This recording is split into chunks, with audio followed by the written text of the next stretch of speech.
Emotional sobriety is not about developing a thicker skin. It's about going deeper, right? I could see where somebody would think that, but the truth of it is it's not getting a thicker skin. It's learning to differentiate yourself. It's learning to separate yourself from other people's opinions or behavior and not take everything so personally. Bill Wilson, co-founder of Alcoholics Anonymous, wrote in 1952, "If we examine every disturbance we have, great or small, we will find at the root some unhealthy dependence and its consequent demand." Wilson suggested that if we could identify and continually surrender these unrealistic and unrealizable demands, that we may then be able to accomplish what he imagined to be the recovery's next frontier, something he called emotional sobriety. Flash forward 70 years and join psychotherapists and best-selling authors Tom Rutledge and Dr. Alan Berger, who have taken up the mantle of exploring Bill Wilson's new frontier. Welcome to Emotional Sobriety. Welcome to Emotional Sobriety, the podcast. I'm Tom Rutledge, and with me is my friend, my colleague, my buddy, my brothers, whatever else you may be, Dr. Alan Berger. Partner in crime. Partner in crime. Somebody that's having a lot of fun doing this is who I am with you. That's the truth, man. It's been a wonderful time here and on Thursday nights, and it's just been a real high point of my week for me. I'm excited about today's episode because we're going to summarize, or I don't know that it can be summarized, but we're going to review again, kind of go over some highlights of your book as we finish going through it. But it's I just want to say, I mean, you're just tearing it up with this emotional sobriety stuff in terms of just increasing the ripple effect as it goes outward. I mean, it's like more than I know what I know from talking to you, but then I'll just glance over my right shoulder and somebody says, "Oh yeah, well he's also doing this and this," and it's like I'm going like, man, you really are. This is a real service. And this is going to sound corny as hell, but this is a real service to the world. It's like there are so many people responding to this old idea that Bill Wilson had, this whole concept and this whole thing, this whole premise. And I swear to you, I mean everything I said about the idea that you were born about the time he was writing about this, and he said this would be the next frontier. When you're young, you don't really know how time works, and it's like the truth is this many 70 years is not that long. In the span of human history, and it's like you've really taken the baton, I think, from Bill Wilson, and I love being a part of that. Well, thanks, Tom, and I'm glad you've joined me in this quest that we have to share this information, because it's making a big difference in a lot of people's lives. While I was on vacation last week, when I missed joining you and Dr. Sean for that great discussion. She's great. I love talking to her. She is. No, Sean's really got some great concepts, and she's helping a lot of people understand a lot of things, especially around the ACA issues. And I was invited during that week to share at an international NA meeting that was being interpreted in Iran, in Israel. And I got to share for 20 minutes on emotional sobriety. And it was amazing. I mean, the thing's going to be going out all over the Middle East. It's going to be carrying the message. And it was an NA meeting. And typically, there's this energy around sharing AA stuff in NA meetings, right? They really want their autonomy. But I'll tell you, they were so open and excited about the ideas of emotional sobriety because it resonates so deeply for people in recovery. They feel this stuff. It talks to them where they live their lives. And I think, if we segue into this, we'll check in with Patrick in a minute. This stuff is really grassroots stuff. It really is. That's what I think Bill Wilson was able to bring to us. Stuff that's very practical and speaks to us where we live. Speaking about where we live, let's just give a thought out to those people in Ukraine fighting for their freedom. Amen. God bless. God bless them right now. They're in a hell of a battle. And if I was closer, I'd be one of those volunteers heading off to Ukraine. I tell you what, man, you're seeing some serious integrity too. It's like it's such a powerful thing to see out of what's the good of evil showing its face so much is that it's really wonderful to see this kind of integrity and this kind of love, and it's and not just nationalism. I mean, they're standing up for their country, but it's like this is a standing up for yourselves. It's yourself, standing up for democracy, standing up for the right to govern yourself. I mean, standing up against a tyranny. And look, I mean, we've just come out of 4 years of a lot of misinformation, and you just see how tyrants use that to try to manipulate the scene. And what I love that's happening right now is the world has said, sorry, we're not buying any of it. We're isolating you, and thank God, man, look, NATO started to get pretty, shredded, in my opinion, in terms of what happened here in the United States. But now NATO has come together and this solidified. This has done the exact opposite that Putin thought it was going to do. Right. And let me say this as because I think this is as not so much a segue to your book, but it's like it's back to the emotional sobriety. Is one of the things you're talking about doing this, talking at this international conference is the idea that or international meeting of NA is it makes me think that it makes me think that I've always said as kind of a almost a toss-off joke through the years. I don't know what people do who don't have the A's, the AA or the NA or the OA, that kind of. What do people do without the A's? And this is the I said the punchline of that was I think there just needs to be one big A, and of course you can imagine the jokes I would get back. I lobbed that one over the net to use our tennis metaphor. It's but the idea is emotional sobriety not only speaks to each of these programs, but it really, what I'm seeing is it casts a net that's farther out so that people can hold on, or cast a life preserver out there so people can hold on who don't necessarily identify as alcoholics or addicts or, one thing or the other. It's like, it's a human condition. And, and that's what I've learned all the way through the 12 steps since I've gotten into sobriety. I mentioned several times, my sponsor would say, AA has, or let's just say the 12 steps has 12, but it's like one of them mentions addiction. One of them mentions what's the ailment. The rest of them, what he said was the rest of them are about how to be a better person. And it's like, and the truth is, this is, and we've kind of batted back and forth this idea of, that I certainly say that the world, including our political structure, needs there needs to be a place for mental health awareness, and we need that doesn't need to be the tagline on the end of the show. We need to be thinking about what mental health is, what integrity is, and all this other stuff with our representatives. And it's like I think there's a place where this goes into a place where it can help a lot more people than just us addicts. That's right. That's right. Very true. Very, very. And very. Patrick, speaking of checking in with Patrick, I know Patrick has he has enough thoughts on all of this.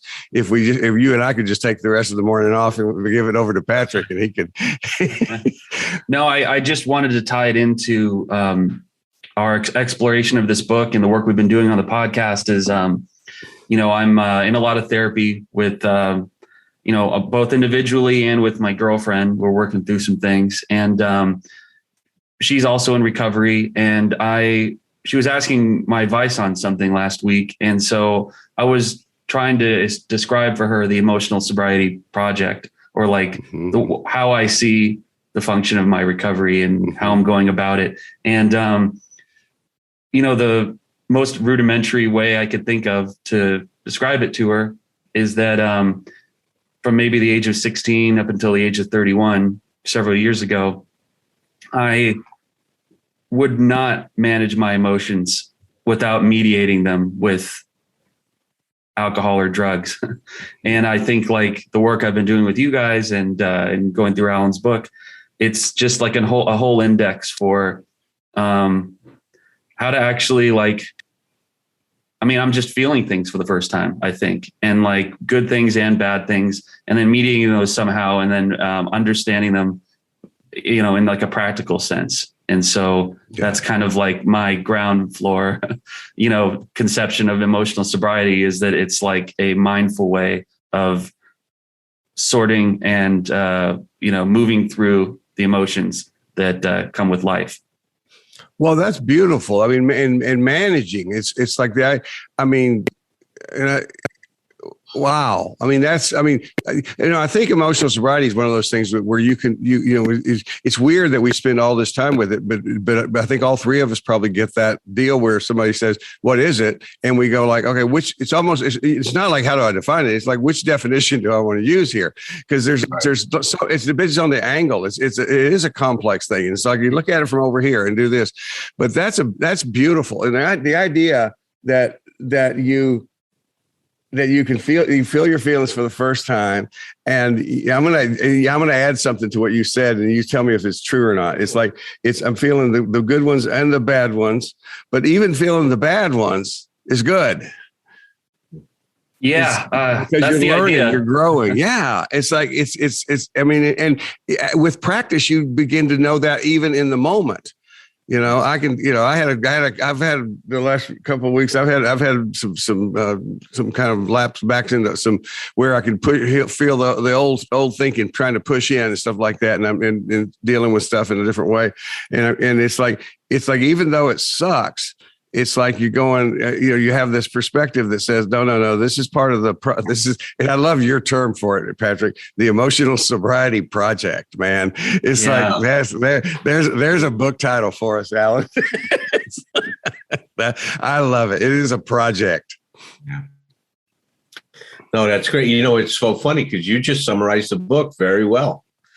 You know, unwittingly, you just summarized the book and what it's about. That's right. It is about deal with life as it is.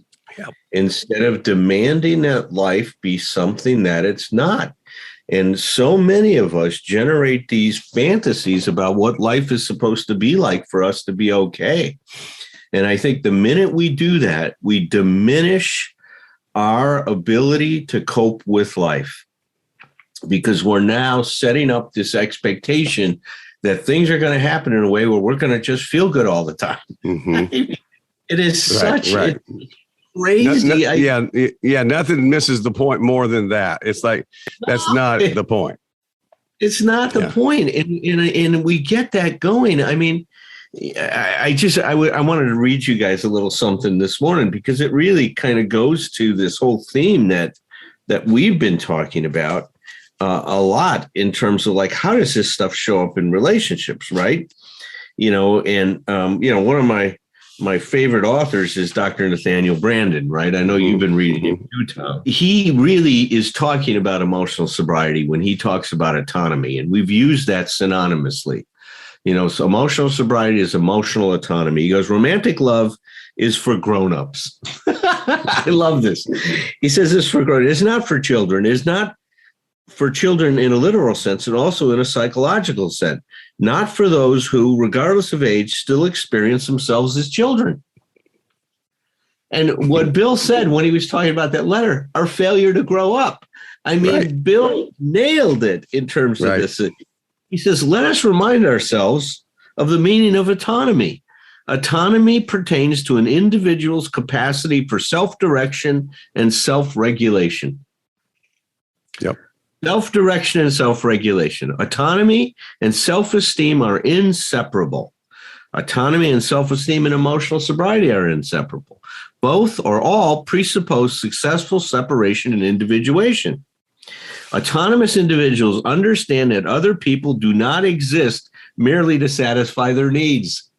I love that. Yep. Autonomous individuals understand that other people do not exist merely to satisfy their needs. They have accepted the fact that no matter how much love and caring may exist between people, we are each of us, in an ultimate sense, responsible for ourselves. Mm-hmm. So he captures the essence of it when he's talking about it. And that's what you were saying, Tom. It's like emotional sobriety really captures so many different psychological movements. Right. You can plug. Oh, absolutely. It's language is. It's amazing how much work into it. You know, right. I mean, I've been rereading Carl Rogers. I'm going like. Oh my God! I read him 40 years ago when I was a kid in his business. It's like, and I always respected and I learned from him.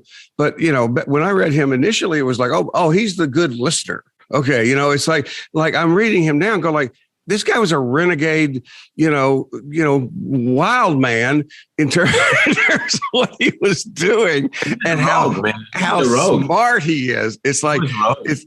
Yeah, but let's go back to Patrick, our favorite subject. It's like, because as you were reading what Brandon was saying, I was thinking about Patrick again. I'm going, because the other thing that's in what he described as his summary there, he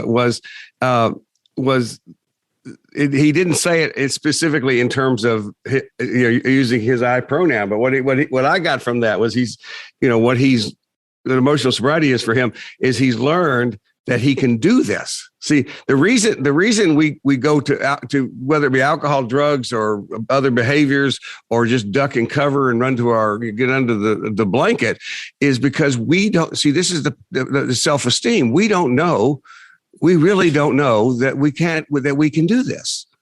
The reason we run, this is the compassion we have for ourselves, hopefully, as we learn this, and certainly for each other and for others that we work with, is that the reason you're messing this up, the reason you fuck up, the reason you're running this other stuff is not to say you're not responsible for that, because you are, but there's a reason for it. And part of that reason, a big part of it is you don't know that you can do this. And see, the idea that what you're talking about, Patrick, is, and you couldn't tell me, I would imagine, you can't tell me the moment that awareness, it didn't just pop in one day. This is about through repetition. It's like, when were you able to keep your balance on the bicycle? You don't know. What you know is that repetition got you there. And the idea that you don't have to pick up a drink or use a drug anymore because you have some confidence and growing confidence in yourself that you can manage these emotions. And that you can own them, and it's like, and we always talk about the differentiation. You're saying this is a place where this is about integration. No, I can let the emotions be part of me. This is because really what we're doing a lot of times, if you think about separation and differentiation, is we get it backwards. What we do is we basically separate our real selves out, and the hard stuff out, and we become possessed by the darkness and the toxic stuff. And so we're really making a switch, and the real Patrick brings the emotions with him. Does that make sense? It does. And I don't always know, or I don't often know how well it's working. Yeah. Hindsight. Yeah. It's just, I learned some practices, and, I think I'm just at the beginning. Yeah. Don't. I think I'm just thinking of this right now, but hindsight is like I am. It's going to be late. It's like your insight is. It's going to come with hindsight. You're going to, sometimes we sit around and wait. What I need to understand this. Go like, well, or maybe you'll understand it later. Right now, and again, the three of us practice this all the time, and that is just repeating the word practice. Well, let's talk about summarizing this book. Let me tell you what I had in mind when I wrote it, and I think it's achieved most of what my goals were and my intention was, is to really give people a sense of what the process looks like. I was trained in as a psychotherapist, as a process-oriented psychotherapist. Now, what does that mean? Is that you take 2 points, like point A and point B, and you look at what happens between those 2 points, right? So the way I do this when I'm doing a training, I say, Sir Isaac Newton is laying on the grass and he's looking over at this tree. Point A is the apple hanging on this branch in the tree. That's A. Point B is the ground. All of a sudden, the apple falls. Now, what happens between that branch and the ground in terms of what the apple does is the process that Newton started to observe. The apple didn't travel sideways. It went from the branch straight to the ground. And then he started observing other things falling that way. And he says, well, what's going on? What makes this apple fall? Now, he described the phenomena that creates what he observed as gravity. As we come to know it today, he talked about that as gravity. Well, in psychotherapy, I was taught, you and I do this all the time. A person comes in, person is point A, and they start to talk about their problem, point B. Well, how do they talk about it? How do they think about it? You and I have observed a lot of times that somebody comes in talking about their problem, and they don't have any separation between point A and B. They go, I'm depressed. There's no separation. So now you're depressed. You and I say, well, wait a minute. Why don't you think about it as you have a part of yourself that is depressing you? Now we create a space so they can observe the process that's going on between this one part of themselves and the rest of themselves.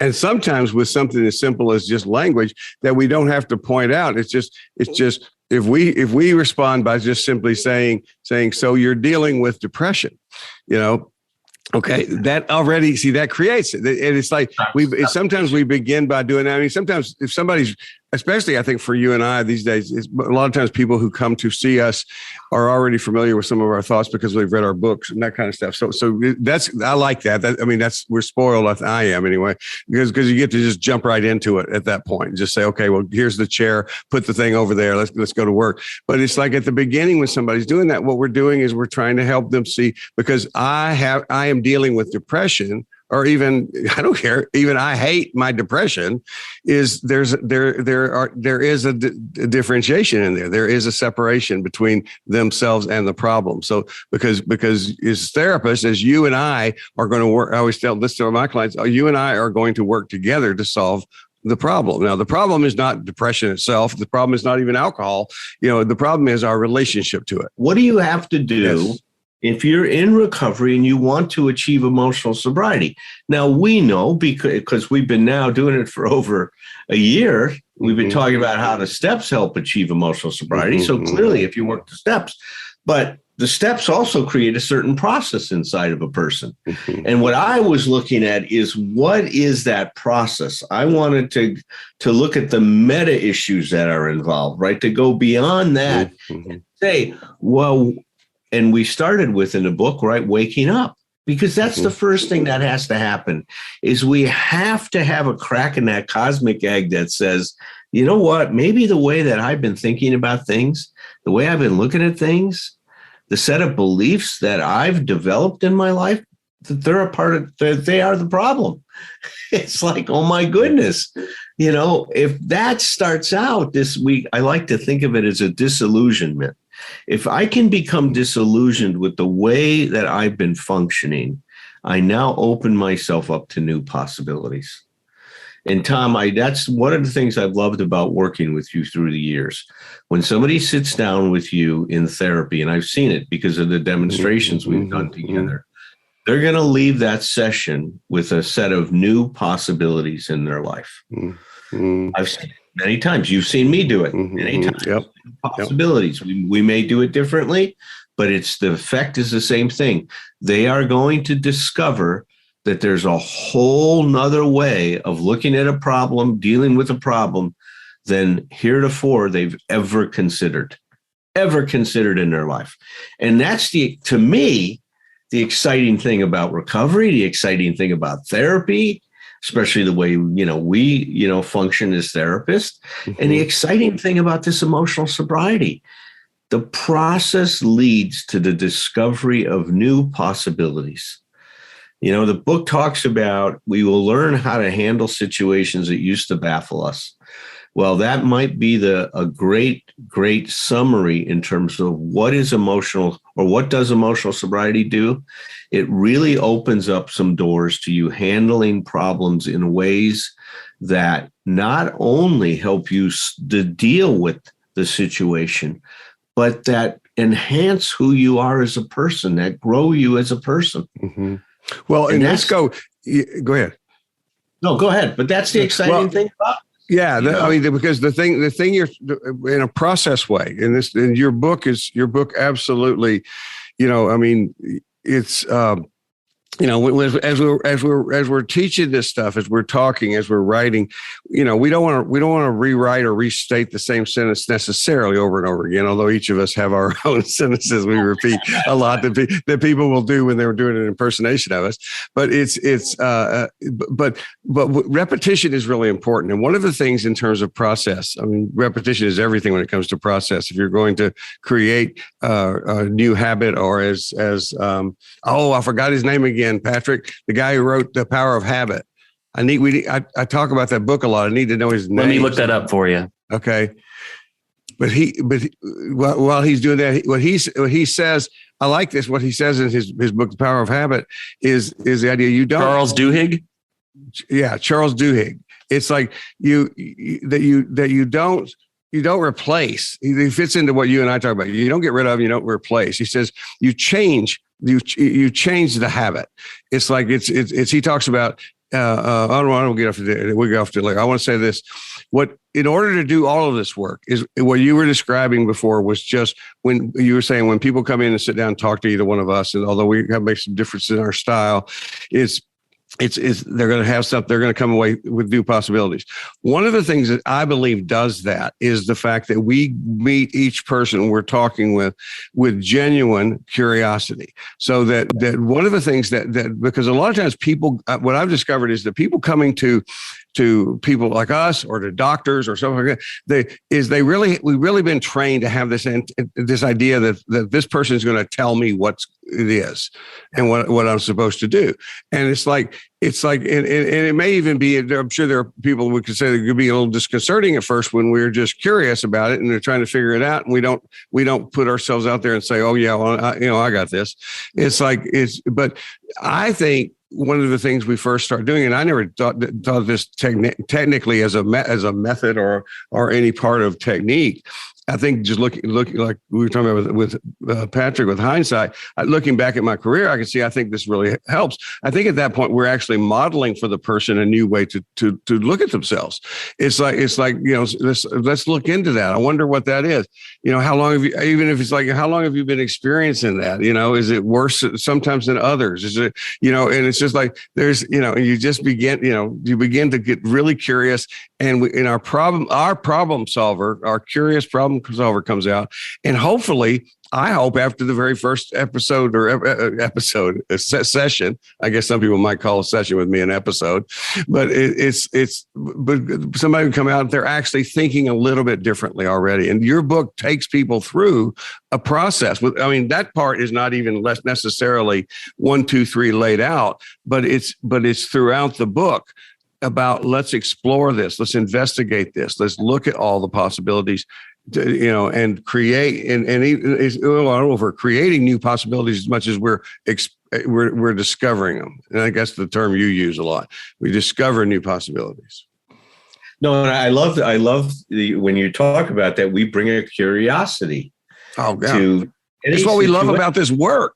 You and I've talked about this. One of my favorite, you and I both would rather teach by demonstration than anything. If we could just go in front of a group of people and just say, hey, come on up here and let's work. That's more fun than the didactic part of that stuff. To me, and I think it is for you too. And people, and for I've had people say to me before, well, isn't that really scary? Because what if it goes wrong? And I go like, oh, it goes wrong all the time. It's like, if the definition of wrong is I make some assumption on the front end, you kind of got to do that a little bit as you're learning you got to take, your assumptions as much as hypotheses that you test.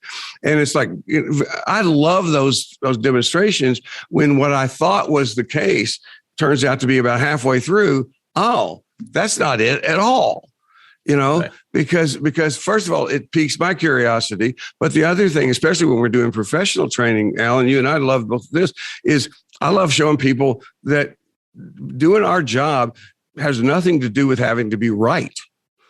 It's like humility is a big piece of this. It's like to be able to go like, it's okay to end the session by going like, you know what, I'm a little bit more confused at the end of this session than I was when we started. But I think that, I can put that in a good frame, because I go like, I'm going to think about this some more. And, I'm going to try, at the end of some sessions, I'll give somebody a suggested homework assignment. At the end of some sessions, I've said, I'm going to give myself a suggested homework assignment. This is what I'm going to do. And I'm going to check this out, or I'm going to write this, and I'll bring it back next time. We'll look at this. And I think that kind of approach is so satisfying. And I hope that the clients pick up on it and go, because we really, I really do feel that it's not just bullshit to say it. I feel like each of my clients is my collaborator. And your book is that. It's like, it is your book is a collaboration with the reader. Yeah. No, that's I love how you're describing it, Tom. That really, really captures the essence of it. Mm-hmm. And it is, and the other thing I think about is I tried in the book, and I think I was pretty successful at it, is to take composites from different therapy sessions and use those composites to demonstrate a particular theme in each chapter. And so if you want to see what it's like to be in therapy, read some of those vignettes. Mm-hmm. I mean, because they are accurate in capturing the process that you and I have seen so many times. And it's like you said, I consider the work we do sacred in so many ways. Is we get to sit with people this way that Dr. Robert Novelli, a neuropsychologist, a brilliant man, learned so much from him. And when I was doing my pre-doctoral internship, he said, we're asking patients to sit down and bleed for us. That's the way he said it. We're asking them to open up their veins and bleed for us. He says, that's sacred. Well, the work we're doing is quite sacred to do this. And I know you take it that way, and I take it that way. And we do know we are blessed to be able to enter into people's lives this way, and to have a chance to help them make a difference in what they're experiencing. What you also said right now is at the heart of this thing. There's really no such thing as a mistake. In some way, it's a myth that there's a mistake, because it means you should have done it a different way. And there's no, you should have done it a different way. You do what you do because that's what you do. And it's not that it's a mistake. There might be better ways to do it. I mean, I love what Dr. Kempler used to tell me. He says, Alan, the only mistake is not learning from your mistakes. He says that's the only mistake available. And that's what emotional sobriety is about. It's about being able to experience life and grow from your experience. It's so funny. When I was in an undergraduate, whenever I'd get an assignment to write a paper and stuff like that, I'd go and I'd write about recovery and addiction. And I was in a psychology of personality class. And I had to write a paper about, personality. And I said, okay, well, let me research and see if anybody writes about it. Is there one personality that's more susceptible to addiction than another? Mm-hmm. All the research I showed was, no, you take the MMPI scales and you can have every one of those scales and you can be an addict. It's not one is more prone to addiction than another. You take, extrovert, introvert. Are more introverts alcoholic than addict? No. Somebody said it's an equal opportunity destroyer. You put it on something and it'll destroy it no matter what kind of personality you have. The one thing that did stand out from all of the research that I reviewed was that alcoholics and addicts, and I use alcoholic as a specific form of addiction, they fail to learn from their experience. Mm-hmm. They fail to learn from their experience. In the meetings, in the rooms, we hear it. You're doing the same thing and expecting better results. I mean, It's never better. We don't have better results. The results are the same or worse. But that's the thing that stands out. Emotional sobriety is the opposite of that. In emotional sobriety, we are learning from our experience. We're taking our pain, we're taking our anxiety, we're taking our depression, we're taking our frustration, our disturbance, and we're unpacking it to try to understand what's created that for us so we can try on some new ways. Yeah, emotional sobriety, getting up and learning is part of the job description. That's right. You know, we're all getting up to do the job of some old Stoic philosopher said this, and I don't remember which one it was. Seneca maybe is the idea. Our job is to get up and be human. Go out and be human. And it's like, and in this particular case, we have a more specific job description that emotional sobriety gives us. And that is to you know, if we, because I love what Kempler said about, you know, the only mistake is to not learn from your mistakes. And, you know, one of my little nutshells is you learn from failure, it becomes success. It's like, I mean, the idea is, you know, you take a wrong turn and it tells you that, you know, what does it say? Well, should I set up camp here and bemoan that I took the wrong turn for the next 3 years? Or should I turn my ass around and get back, you know, to the road and try another one? You know, it's, you know, I have no sense of direction whatsoever. I mean, I could get plenty of testimony for that. So when I used to travel to do workshops back in the old days, I worked for Petsy Healthcare, and I would fly to a city, rent a car, and then I would do 3 days in a row, 3 different hotels in the general area, like 2-hour cities apart. And I just spent all my time being lost. And it's like I would just drive and get lost. It's like, except for if you're in North Dakota, you cannot get lost in North Dakota. It's like, but one of my jokes, but it's actually kind of true, is the idea that I would tell people, if you're ever going to get lost, I'm the guy to be with. And it's not because I have a great sense of direction. It's because I have so much experience being lost. It's like, I'm the coolest head. I mean, I can get freaked. You show me a snake and I'm going to freak out. You get me lost. I'm the coolest head under in that situation, because I'm going like, I even have strategies about that. You know, you go in circles, because that way, if you're lost on any kind of highway system, you go in a circle, and then finally you just go, well, I've never taken that exit before. So and you eventually find your way. But it's all about what I realized when we started talking about emotional sobriety and going through your book is, that's an example of how I changed over time my expectation, so that I actually expect myself to get lost, because not the way I set myself up, but because I kind of do that. And it's like, so what am I learning about that? Well, first of all, I'm learning that I always established my schedule so I had plenty of time to be lost. I made time for it. You know, I also realized I did a little tourism while I was doing that. One time I was lost in Philadelphia for 3 hours. You know, I saw the Rocky Steps. I saw Independence Hall. You know, all these things. It's like I didn't mean to. I just accidentally went on tour. But the point is, it is process. We are works in process. That's right. The accidental tourist. See, that's me. Tourist. That's tough. The disoriented tourist for me, yeah. We know that we're with Tom. Even if we're lost, we're in good hands. That's right. That's right. Yeah. Sounds like a good therapist, right? Yeah. I never thought about that, but you're right. No, think about it. Let's get lost together. That's right. Good therapist. There's another book title. I've titled so many more books than I've ever going to write. I don't know how we're going to write them in this lifetime, Tom. Well, help me with this distinction. I had a question. Emotional sobriety is not about developing a thicker skin. It's about going deeper, right? There's a major difference. In one sense, I could see where people would say that, because I'm writing that down. Because of our reactivity, people think, well, I got to get a thicker skin so I don't take everything so personally. I could see where somebody would think that, but the truth of it is, it's not getting a thicker skin. It's learning to differentiate yourself. It's learning to separate yourself from other people's opinions or behavior and not take everything so personally. I understand why somebody might say it, but you're right. It doesn't capture the process. You're not developing a thicker skin. What you're doing is you're paying attention to your boundary with other people, and you're seeing where your skin ends and their skin begins. So it's not a thicker skin. Right.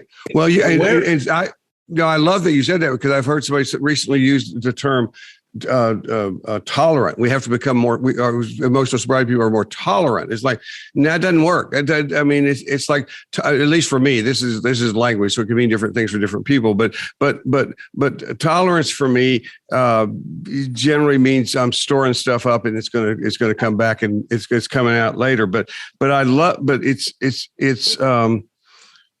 no, it's when you go deeper, what you do is you go down into that value system, and we basically ask ourselves questions that we've never asked ourselves. Nobody was asking us specifically, and that is what matters. I do remember this philosopher. I think Marcus Aurelius said this, that we love ourselves more than other people, but we care so much more about other people's opinions than our own.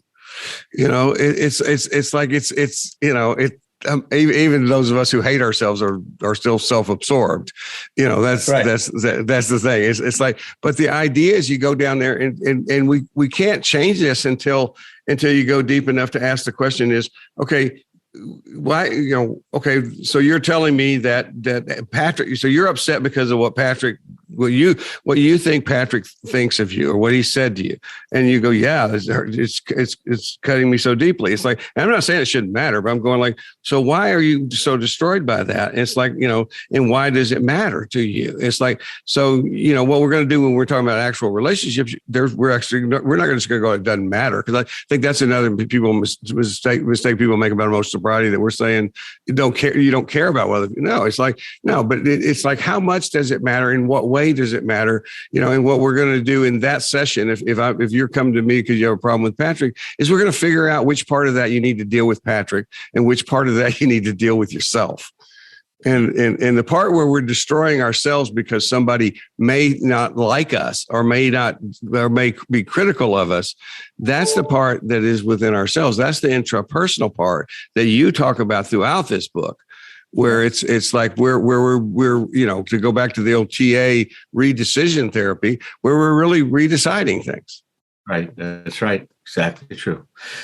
Well, listen, you guys, I appreciate taking this journey through my book with you guys and giving our listeners a chance to get a preview of it. It's been great, man. And I hope it's been more than a preview. It's been a workshop on it. I think it's really like, been a workshop. Yeah. If people who, I hope that people who, I love the fact that because podcasts where they are there, all of these are out there. So we could say whatever, episode this through that, do this. I think it's important for us to put that information out there and say, if, pick up Alan's book and then and then listen to these episodes. And it's like, because this gets to be a free supplement to having the book. And listen, and also give people a heads up. But hopefully this summer, Tom, you and I talked about maybe sometime in July, you coming out to and we're just doing a workshop at Harmony Hollow Farm. So if you're interested, please write to Tom or to me or to Patrick, and we'll put you on a mailing list to make sure you get that flyer. That Tom and I will be doing an all-day Sunday at Harmony Hollow Farm in Lambertville, New Jersey, and we'd love for you to join us. I'm doing my. I think we both are, but I've been talking to Patrick saying, if after all this time, we three of us have been doing this, if Alan and I are getting together a workshop, we need Patrick. Yeah, I'll be there, and I'll put your emails in the show notes so that people can get in touch with you and with me. Yeah, let's check in with each other next week. See you then. Peace out. See you guys next week. Tend your life, tend your myth, cultivate your narrative with whomever you're with. Then with glass in hand and children on one knee, bring some stories, bring your stories back to me. It ain't a crime to be a human. Never be ashamed to be yourself. Rest assured that whatever you're doing will entertain me like nobody else. So here's to us, my old friends, until it's time to drink the wine and break the bread again. With glass in hand and children on one knee, bring some stories, bring your stories back to me.